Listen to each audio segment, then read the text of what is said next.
దేవుని నామానికి స్తోత్రం కలుగునుగాక. ఎలోహిం టీవీ ప్రేక్షకులందరికీ నా హృదయపూర్వక వందనాలు చెల్లించుకుంటున్నాను.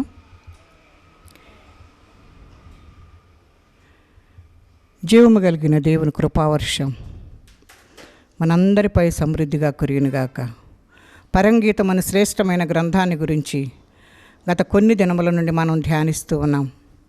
ఈ గ్రంథంలో 8 అధ్యాయాలు మాత్రమే ఉన్నాయి. ఈ 8 అధ్యాయాలు కూడా మనకు నేర్పే ఆధ్యాత్మిక పాఠాలు ఎన్నో ఉన్నట్లుగా మనం చూస్తూ ఉన్నాం. దీని స్వరము ఈ దినముల యందు అవసరమైనంతగా ఇదివరకు ఎన్నడూ కూడా లేదని మనం చెప్పుకోవాలి. పరంగీతం 2వ అధ్యాయంలోని మొదటి వచనాన్ని గురించి మనము ఇంతకుముందు ధ్యానించినట్లుగా మనము చూస్తూ ఉన్నాం. ఇదేనో 2వ వచనాన్ని ధ్యానిద్దాం. పరంగీతములు 2వ అధ్యాయము 2వ వచనాన్ని మనం చూద్దాం. బలురక్కసి చెట్లలో వల్లీ పద్మము కనబడునట్లు స్త్రీలలో నా ప్రియురాలు కనబడుచున్నది. చిన్న ప్రార్థన చేసుకుందాం. పరిశుద్ధుడా, ప్రేమ కలిగిన తండ్రి, నీకు వందనాలు. వాక్యము మీదయ్యున్నది, వినువారు నీ బిడ్డలై ఉన్నారు. మా అందరికీ వాక్యమును, ప్రత్యక్షత గల ఆత్మను మీరు దయచేయండి. మీ కార్యములు నాయన ఈ వాక్య భాగాల ద్వారా చూచినట్లు సహాయం చేయండి. మీ ఆత్మశక్తితో నింపండి. నాకు నోటికి బోరగా ఉండండి. ఏం మాట్లాడాలో ప్రభా మీరు బోధించండి. సమయోచితమైన జ్ఞానాన్ని మీరు దయచేయండి ప్రభా. నీ కృపతో మమ్మల్ని కనికరించమని వేడుకుంటున్నాము నాయన. నీ కనికరము మా అందరిపై కురిపించండి. మీ కనికరము మీ సిలువ యొద్దనే దొరుకుతుంది ప్రభా. మీరు మా కొరకు ఎంతో త్యాగం చేసిన దేవుడవు.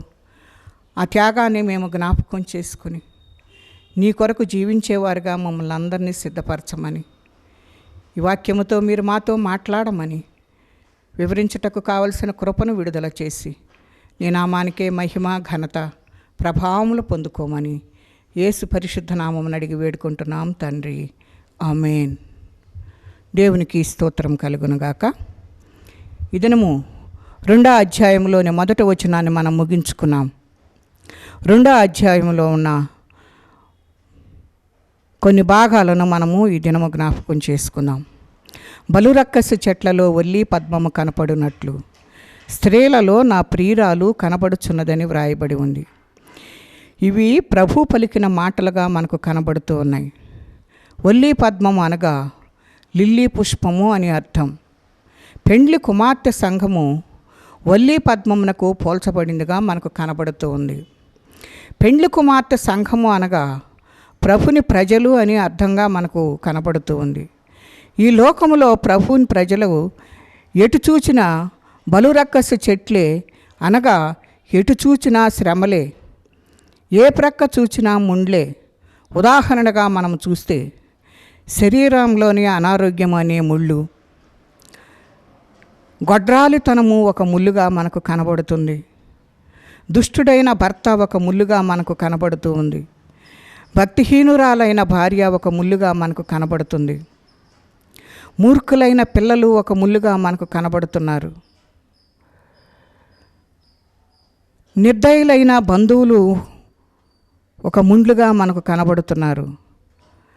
కపటులైన సహోద్యోగులు, దుర్మార్గులైన అధికారులు, వీరందరూ ముండ్లే కనుక నానా విధములైన అపనిందలు, అవమానములు, విషపు చూపులు, పరిహాసములు, వృద్ధాప్యము, ఇవన్నీ బాధాకరములైన ముండ్లై ఉన్నట్లుగా మనకు కనబడుతూ ఉన్నాయి.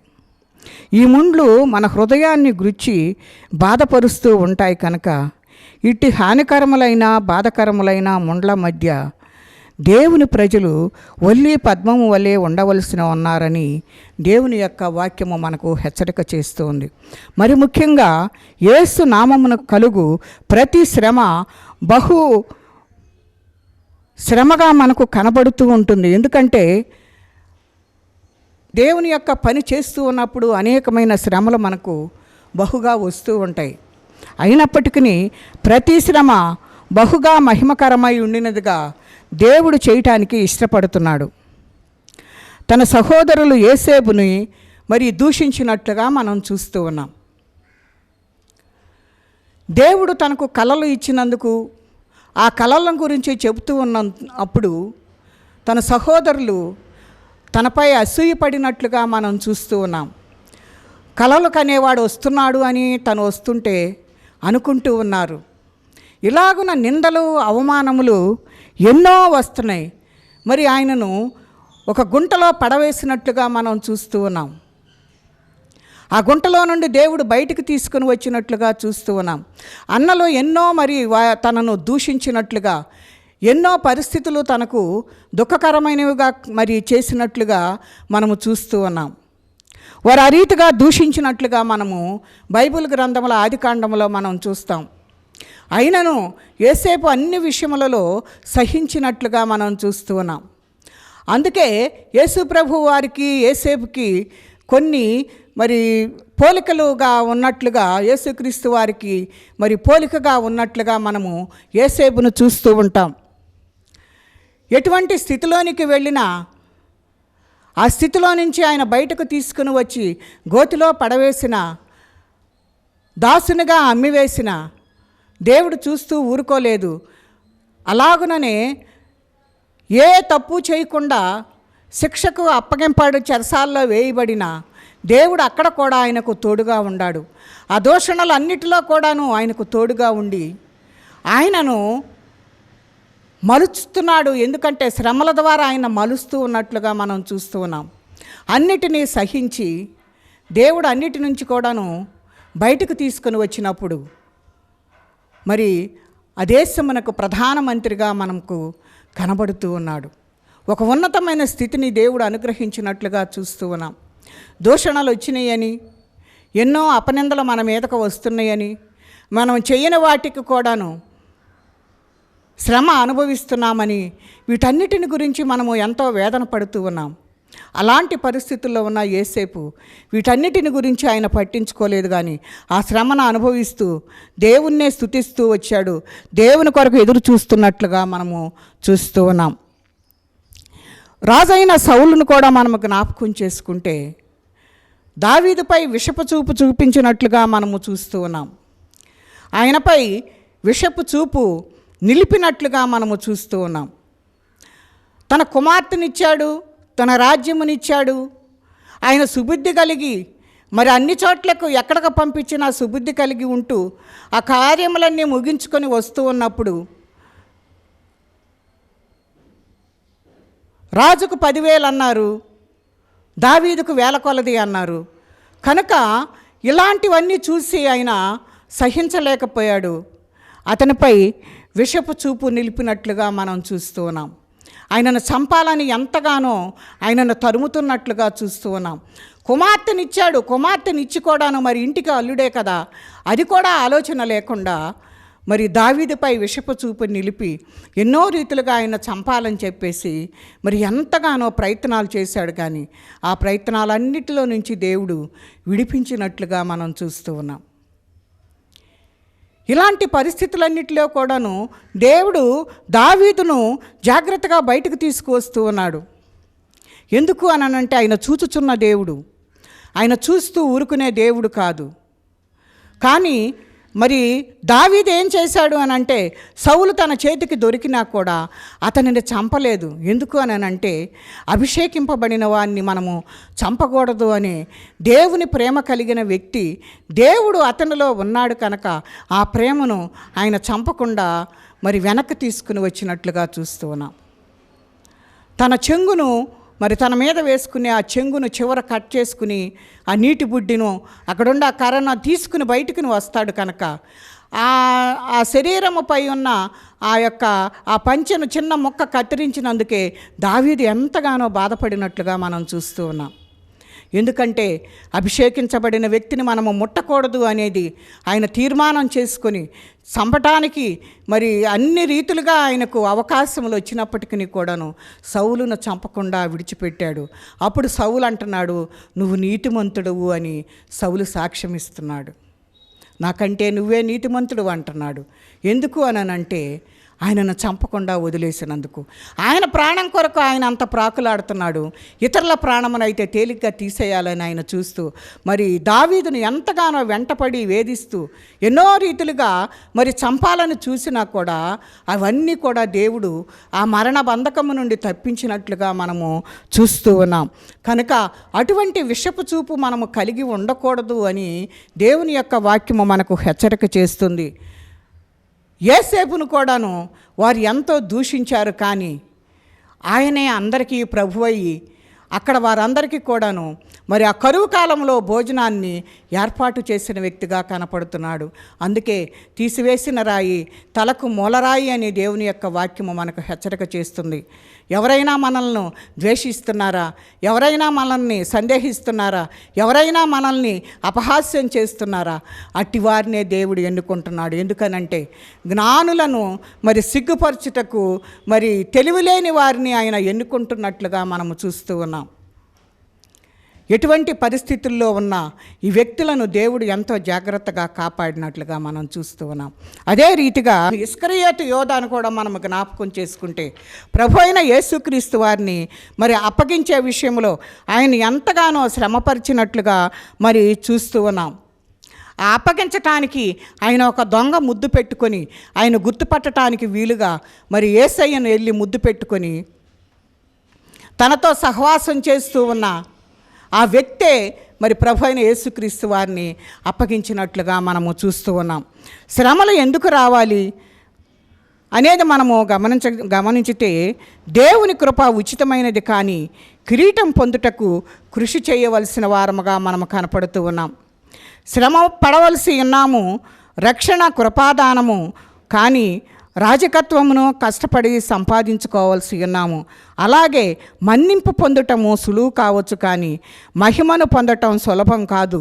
క్షణమాత్రముండు ఈ చులకని శ్రమ కొరకు అంతకంతకు ఎక్కువగా నిత్యమైన మహిమభారమును కలుగు చేయుచున్నది అని 2 కొరింథీ 4:18 వ్రాయబడినట్లుగా మనము జ్ఞాపకం చేసుకోవాలి. ఏంటి అని అంటే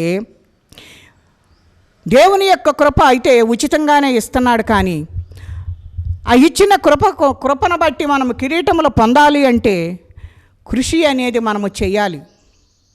కృషి చేయకుండా ఏది కూడా మనం పొందుకోలేము. సోమరిలాగా ఉంటే ఏది పొందుకోలేము. ఎందుకు అని అంటే ఒక పరిగెత్తే వ్యక్తి పరిగెత్తకుండా ఆ ఇచ్చే బహుమానాన్ని వారు పొందుకోలేరు. అలాగనని పరిగెత్తటానికి దేవుడు కృపిచ్చాడు, పరిగెత్తి ఆ కిరీటమును పొందుకోవాలి. అలాగననే దేవుని పనిలో మనం పరుగులెత్తుచు దేవుని కృప ఉచితంగా మనకి ఇచ్చాడు, ఆ పరిగెత్తటానికి కృపనిచ్చాడు, కానీ ఆ కిరీటమును పొందుకోవాలి అంటే మనము జయించేవారిగా ఉండాలి. ఆ జయించినప్పుడు మాత్రమే మనకు ఆ కిరీటము లభిస్తుంది. కనుక మనము శ్రమ పడితేనే మనకు ఏదైనా దక్కుతుంది అని రక్షణ అనేది కృపగా మనకు కృపను దానంగా ఇచ్చాడు, కానీ దేవుని రాజ్యంలో వారసులుగా ఉండాలి అంటే కష్టపడి సంపాదించుకునేవలసిన వారమై ఉన్నామని దేవుని యొక్క వాక్యము మనకు హెచ్చరిక చేస్తుంది. అలాగననే క్షమించబడటం చాలా తేలికగా ఉంటుంది, కానీ మహిమ పొందటం అనేది అంత సులువుగా మనకు కనపడదు. కనుక క్షణమాత్రముండు ఈ చులకని శ్రమలకు మనము భయపడక, శ్రమలు అనేవి వస్తూ ఉంటాయి, పోతూ ఉంటాయి. సుఖము సంతోషం అనేది బంధువుల్లాగా వస్తారు, పోతారు. చుట్టాలు వచ్చి ఎలాగనే వెళ్ళిపోతారో శ్రమలు కూడా చుట్టంలాగా వచ్చి మనల్ని దర్శించి అవి కూడా వెళ్ళిపోతాయి. అటు వాటిని సారిసారికి మనము జ్ఞాపకం చేసుకోకుండా అంతకంతకు ఎక్కువగా నిత్యమైన మహిమ భారమును కలుగు చేయుచున్నది. కనుక ఆ మహిమ భారములోనికి మనము వెళ్ళటానికి మనం ప్రయాసపడేవారిగా ఉండాలి. శ్రమలను చూచి చిక్కులను చూచి మనం ఎప్పుడు కూడాను నిరాశ చెందక, దేవుడు మనకిచ్చిన ఆ రక్షణ అనే దానిని మనము జాగ్రత్తగా పట్టుకొని ఆ పందెపు రంగంలో మనము పరిగెత్తినట్లయితే దేవుడు నీకు ఆ కృపను నీకు అనుగ్రహించిన దేవుడు ఖచ్చితంగా నీకు కిరీటం ఇవ్వటానికి ఆయన ఇష్టపడుతూ ఉన్నట్లుగా మనము చూస్తూ ఉన్నాం. ప్రభుని ప్రజలు శ్రమ పడకుండా మహిమ పొందుట అసాధ్యంగా మనకు కనబడుతూ ఉన్నది. కనుక శ్రమ ఓర్పును ఓర్పు పరీక్ష నిరీక్షణను కలుగు చేయునని రోమాపత్రిక 5లో రాయబడిన ప్రకారంగా విశ్వాసకి శ్రమలు వచ్చిన వారికి పరిచర్య చేసి అంతకుముందు తనతో లేని కొన్ని కృపా సత్య లక్షణములను తనకు లభింపచేసి ఆ శ్రమలు వెళ్ళిపోతాయి అన్నట్లుగా దేవుని యొక్క వాక్యము మనకు తెలియజేస్తూ ఉంది. విశ్వాసకి శ్రమలు వస్తే వారికి ఏం కనపడుతుంది అని అంటే, మనలో ఏవైతే కొన్ని లేకున్నా ఉన్నాయో ఆ కృపా సత్య లక్షణములు మనకు అవి ఇచ్చి ఆ శ్రమలు వచ్చి ఇచ్చి వెళ్తున్నట్లుగా మనం చూస్తూ ఉన్నాం. ఎవరైనా చుట్టాలు వస్తున్నప్పుడు ఇంటికి వచ్చేటప్పుడు ఒట్టి చేతులతో ఎవరో రారు, ఏదో ఒకటి తీసుకుని వస్తారు. అలాగనని ఈ శ్రమలు కూడా చుట్టాల్లాగా వస్తాయి కనుక ఆ వచ్చినప్పుడు అవి మనకి ఏమిస్తున్నాయి అంటే కృపా సత్య లక్షణములను మనకు లభింపచేసి వెళ్ళిపోతున్నట్లుగా మనం చూస్తూ ఉన్నాం. ఒక ఆభరణమునకు మరికొంత సువర్ణమును మరికొన్ని రత్నములను చేర్చినప్పుడు దాని భారం అధికమగునట్లు విశ్వాసికి శ్రమల ద్వారా సమకూర్చబడిన మరికొన్ని దేవుని సులక్షణముల ద్వారా తనలోనికి మహిమ భారము అధికమవుతున్నట్లుగా మనం చూస్తూ ఉన్నాం. మనం పొందు శ్రమ ద్వారా శ్రమలోని వారిని ఎలా కనికరించాలో అనే విషయాన్ని అనుభవపూర్వకంగా తెలుసుకొనగలుగుతున్నాము అని చెప్పేసి దేవుడు మనకు హెచ్చరిక చేస్తున్నాడు. ఏమనంటే, నీకు శ్రమ వచ్చిందని నువ్వు బాధపడొద్దు. నువ్వు శ్రమ పడినప్పుడు ఇతరుల యొక్క శ్రమలను నువ్వు చూస్తూ ఉంటప్పుడు వారిని ఎలా కనికరించాలో నీకు తెలుస్తుంది. నువ్వు ఆ శ్రమలో ఎన్నో బాధలు పడ్డావు, వాటి నుంచి దేవుడు ఎట్లా విడిపించాడో అవన్నిటినీ కూడాను నువ్వు ఇతరులకు వివరించటానికి నీకు ఒక పాఠంగా అవి నీ దగ్గరకు వస్తాయి. ఆ శ్రమానుభవం ద్వారా ఇతరులను నువ్వు ఎలా కనికరించాలో, వాళ్ళతోటి ఎలాగున మంచి మాటలు మాట్లాడాలో అవన్నీ కూడాను నీవు దేవుడు పొందుపరిచి నీకు ఆ శ్రమ ద్వారా నేర్పిస్తాడు. కనుక నువ్వు ఇతరులను కనికరించుటకు మరి అక్కడ మనకు దేవుని దగ్గరకు వచ్చిన బిడ్డలను మనం ఎలాగన కనికరించాలో అలాగన కనికరించటానికి ఆ శ్రమల ద్వారా మనకు దేవుడు నేర్పిస్తూ ఉన్నట్లుగా మనము చూస్తూ ఉన్నాం. కనుక శ్రమల ద్వారా గర్వము అనేది మనలో నుండి పోతుంది, అహంకారం అనేది మనలో నుండి పోతుంది, మాటకారితనం అనేది అంతరించిపోతుంది. అప్పుడు ఇవన్నీ పోయిన తర్వాత మనకు వచ్చేది ఏంటి అని అంటే సాత్వికము, వినయము, దీనత్వము కలుగుతుంది. కనుక ఎండవేడిమికి సంపెంగ పువ్వు వాడిన కొలది దాని సువాసన ఎక్కువగునట్లు శ్రమలయందు విశ్వాసి యొక్క పాత స్వభావం వాడిపోయే కొలది క్రీస్తు యొక్క సువాసన అధికమవుతుందని ఇక్కడ వాక్య భాగము మనకు తెలియచేస్తూ ఉంది. చీకటి ఎక్కువ అయ్యే కొలది నక్షత్రముల కాంతి ఎక్కువగా ఎలాగన కనిపిస్తూ ఉంటుందో అలాగే శ్రమలు ఎక్కువయ్యే కొలది విశ్వాసి నీతి జీవిత సాక్ష్య జ్యోతులు అంతకంతకు ఎక్కువగా తేజరిల్లుతున్నట్లుగా మనము చూస్తూ ఉన్నాం. ఈ శ్రమలు ఎందుకు వస్తాయి అని అంటే సాక్షి జ్యోతులుగా మనము వెలగటానికి ఈ శ్రమలు అనేవి మన యొద్దకు వస్తున్నట్లుగా మనము చూస్తూ ఉన్నాం. శ్రమలు స్వపరీక్ష చేసుకోవటానికి కూడా ఎంతగానో ఉపయోగపడతాయి. నేనేం చేశాను, నాకెందుకు ఈ పరిస్థితుల్లో ఉన్నాను, నాలో ఏదైనా తెలియని వాటిని ఏమైనా ఉంటే నాకు తెలియజేయి ప్రభువా అని దేవుణ్ణి అడగటానికి, ఒకరు మంచంలో పడి ఉండినప్పుడు ఆ విశ్రాంతి కలుగు చేస్తూ ఉన్నప్పుడు దేవుణ్ణి స్తుతించటానికి, అలాగననే నేనెందుకు ఈ స్థితిలో ఉన్నా, దీనిలో నుంచి నేను విడుదల పొందటానికి నేనేం చేయాలి, ఇవన్నీ ఆలోచించటానికి ఈ శ్రమలు అనేవి ఎంతగానో తోడ్పడుతున్నట్లుగా మనము చూస్తూ ఉన్నాం. దాని ద్వారా మన స్థితి గ్రహించి పవిత్రపరచబడుటకు, చివరిగా మహిమపరచబడుటకు వీలవుతున్నట్లుగా మనము చూస్తూ ఉన్నాం. అగ్నిలో వేయబడిన బంగారము వలె శ్రమలలో విశ్వాసులు అత్యధికమైన మహిమ వన్నెలతో మెరిసిపోయేటట్లుగా కనపడుతూ ఉంటారు. కనుక అందుచేత మన ఎడల ప్రత్యక్షము కాబోవు మహిమ ఎదుట ఇప్పటి కాలపు శ్రమలు ఎన్నదగినవి కావు అని ఎంచుచున్నామని శ్రమజీవి అయిన పౌలు మనకు రోమాపత్రిక 8:18 మనకు తెలియజేస్తూ ఉన్నాడు.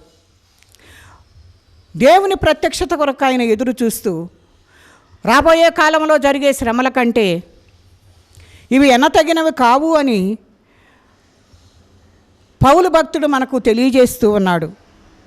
ఇప్పటి కాలపు శ్రమలు అవి ఎందుకు కూడా పనికిరావు, రాబోయే శ్రమలను తట్టుకోవటానికి కావలసిన ప్రత్యక్షతను ఆయన చూడటానికి ఇష్టపడుతూ ఉన్నాడు.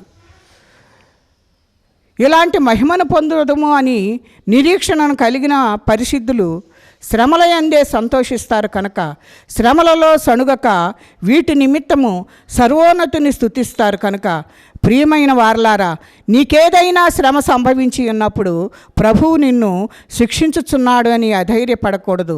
క్రీస్తు యేసునందున్న వారికి ఏ శిక్షా విధియో లేదని రోమా 8:1 మనకు వ్రాయబడి ఉంది.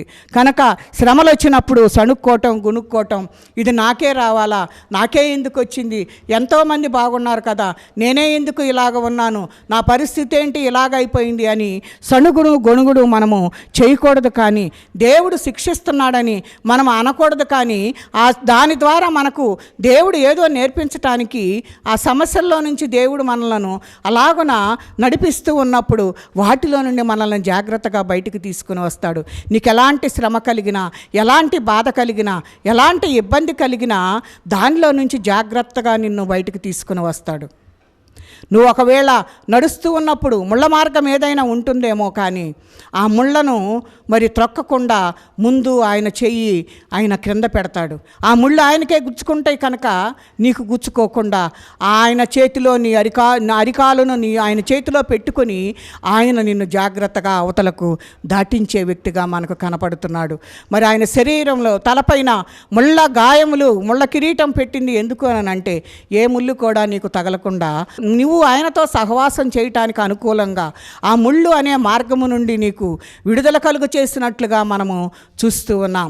దేవుడు మనల్ని ఈ రీతిగా జాగ్రత్త చేయటానికి, ఈ శ్రమల ద్వారా దేవుడు నిన్ను నన్ను బయటికి తీసుకుని రావటానికి ఆయన ఎంతగానో ఇష్టపడుతున్నాడు. ఎప్పుడు అని అంటే నువ్వు ఆయనతో సహవాసం చేసినప్పుడు మాత్రమే ఈ కార్యములన్నీ చేయటానికి ఆయన ఇష్టపడుతున్నట్లుగా మనము చూస్తూ ఉన్నాము. కనుక వాస్తవిక సత్యాలు వీటన్నిటిని మనము గ్రహించేవారిగా ఉండాలి.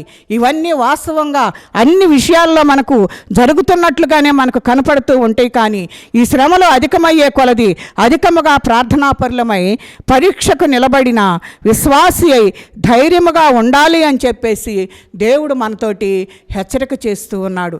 కనుక నువ్వేం చేయాలంటే శ్రమ అధికమయ్యే కొలది ప్రార్థన మానుకోకూడదు. శ్రమ ఏదైనా రాగాల్ని ప్రార్థన మానుకుంటారు. దేవుడు నాకు ఏం చేశాడు, నేను ఈ శ్రమలో ఉన్నాను కదా, దీనిలో నుండి నన్ను దేవుడు ఎట్లా బయటకు తీసుకుని వచ్చాడు, నేను ఇంకా ఈ శ్రమ పడుతూనే ఉన్నాను కదా అని ప్రార్థన చేయటం మానుకుంటారు. కానీ ఆ శ్రమ వచ్చినప్పుడే మనం ఎక్కువగా ప్రార్థన గనక చేసినట్లయితే దేవుడు అంటున్నాడు కదా, ధైర్యముగా ఉండాలి అని దేవుడు మాట్లాడుతూ ఉన్నాడు. శిలువ శ్రమల ద్వారా మహిమకు వెళ్ళిన ఆ మహిమా స్వరూపి తానే ఈ శ్రమల ద్వారా నిన్ను తన నిత్య మహిమనకు తెచ్చుటకు సమర్థుడుగా మనకు కనబడుతూ ఉన్నాడు. నువ్వు పడిన ఈ శ్రమల కంటే యేసయ్య పడిన శ్రమలను ఒక్కసారి నువ్వు జ్ఞాపకం చేసుకుంటే అవి ఎందుకు కూడా, నువ్వు పడే శ్రమలు ఎందుకు కూడా పనికిరానివిగా కనపడుతున్నాయి. నీ కొరకు శరీరం అంతా సాళ్లలాగా దున్నబడ్డాడు, తల మీద ముండ్ల కిరీటం, కాళ్లలో చేతులతో 3 మేకులతో సిలువ మీద వ్రేలాడి తన ప్రాణమును అర్పించాడు. అంతకంటే శ్రమ, ఆ శ్రమ కంటే గొప్పదైన శ్రమ నీది కాదు అని జ్ఞాపకం చేసుకోవాలి. ఆయన పడిన శ్రమల ద్వారా నిన్ను నిత్య మహిమనకు తెచ్చుటకు ఆయనే కనుక సమర్థుడు. తన మహిమ భారముతో నిన్ను నింపుటకే ఈ పాప భారం అంతటిని కూడా తన శరీరం అందు మోసుకొనుచున్నాడని దేవుని యొక్క వాక్యము మనకు హెచ్చరిక చేస్తుంది. ఆయన శరీరంలో మన పాపమంతటిని కూడాను ఎవరైతే నేను పాపిని ప్రభు నన్ను క్షమించు అంటారో, ఎంత ఘోర పాపి అయినా, ఎంత త్రాగుబోతైనా, ఎంత వ్యభిచారి అయినా, ఎంత నరహంతకుడైనా వాటన్నిటినీ నేను జ్ఞాపకం చేసుకోను. అవి నా వీపు మీద వేసుకొని నేను వాటిని అన్నిటికీ కూడా జ్ఞాపకం చేసుకోను. నువ్వు ఇలాగ చేసేవని కూడా నేను ఎప్పుడూ అనను అని తన శరీరం అందు వాటిని మోసుకున్నాడు.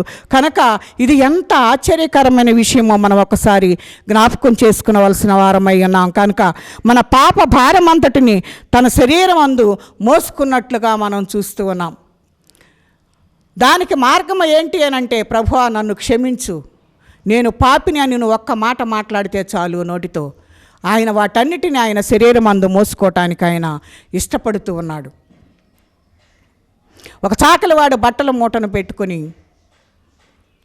నెత్తి మీద పెట్టుకుని మూలుగుతూ మోసుకుంటూ వెళ్తున్నప్పుడు దారినే వెళ్ళే ఒక వ్యక్తి కారులో వెళ్తూ ఆ ముసలి వ్యక్తి ఎంతగానో బాధపడుతూ అంత బరువు మోసుకుంటూ వెళుతూ ఉన్నాడు. ఆ వెళ్తున్న సందర్భంలో ఆ భారమును కొంతైనా అక్కడ వరకు తీసుకెళ్ళి దించుదామని, ఆ భారాన్ని తన మీద నుంచి విడిపిద్దామని ఆయన ఆ కారులో కూర్చోబెట్టుకుని, నువ్వు ఎక్కడికి వెళ్ళాలో చెప్పు, అక్కడికి తీసుకెళ్ళి నిన్ను విడిచిపెడతానని తను అంటున్నప్పుడు తన అడ్రస్ చెప్పిన తర్వాత ఆయన కారులో కూర్చోమన్నాడు. కూర్చున్న తర్వాత కూడాను మరి కొంత దూరం పోయిన తర్వాత కూడా అదే విధంగా ఆయన మూలుగుతూ ఉన్నాడు. ఏంటి మూలుగుతున్నాడని వెనక్కి తిరిగి చూస్తే ఆ బట్టల మూట తన నెత్తి మీదే ఉండి ఇంకా బరువు మోస్తూనే ఉన్నాడు. తన భారమును దించాలని తన కారులో ఎక్కించుకొని కొంచెం ఉపశమనం కలిగించాలి అని ఆయన కారులో ఎక్కించుకొని అక్కడ దాకా తీసుకుని వెళదామంటే నా భారాన్ని నేనే మోస్తాను అని మరలా ఆయన నెత్తి మీద పెట్టుకున్నట్లుగా కనపడుతుంది. మనము కూడా అలాగనే చేస్తూ ఉన్నాం. నా భారాన్ని నేనే మోస్తాను కానీ యేసయ్య మీద దానిని మోపను అని మనం ఉంటాం. ఏంటంటే నువ్వు నన్ను క్షమించు ప్రభువా, నేను పాపిననే మాట మనం మాట్లాడడం కనుక మన భారాన్ని మనమే మోసుకుంటూ ఇలాంటి శ్రమల్లో గుండా మనము వెళుతూ ఉన్నాం కనుక ఇటు వాటిని మనము జ్ఞాపకం చేసుకుని ఆ భారమంతా యేసయ్య మీద పెట్టినట్లయితే యేసయ్య మొయ్యటకు ఇష్టపడుతూ ఉన్నాడు కనుక, ఆయన మొయ్యటానికి ఇష్టపడుతున్నాడు కనుక మనము జ్ఞాపకం చేసుకోవాల్సింది ఏంటి అని అంటే ఆ భారమంతా కూడా ఆయన మీద పెట్టడానికి ఇష్టపడి ఆయన మీద పెట్టి మనము దేవుణ్ణి ప్రార్థన చేసేవారుగా ఉండాలి అని దేవుడు మనకు హెచ్చరిక చేస్తూ ఉన్నాడు. బలురక్కసు చెట్లలో ఒల్లీ పద్మం కనపడినట్లు నీవు నీ శ్రమలలో ఒల్లీ పద్మం వలె కనబడదువుగాక అని దేవుడు మనకు మరి ఒక భరోసా ఇస్తున్నట్లుగా చూస్తూ ఉన్నాం కనుక ఆ ప్రియ రక్షకుడే మనకు సహాయం చేయాలని మరి ప్రార్థన చేసుకుందాం. అలాగున ప్రార్థన చేసి దేవుడు చేసే కార్యాలను మనందరం కూడా చూద్దాం. అట్టి కృప పరిశుద్ధాత్మ దేవుడు మనకు తోడయ్యుండి నడిపించునుగాక. చిన్న ప్రార్థన చేసుకుందాం.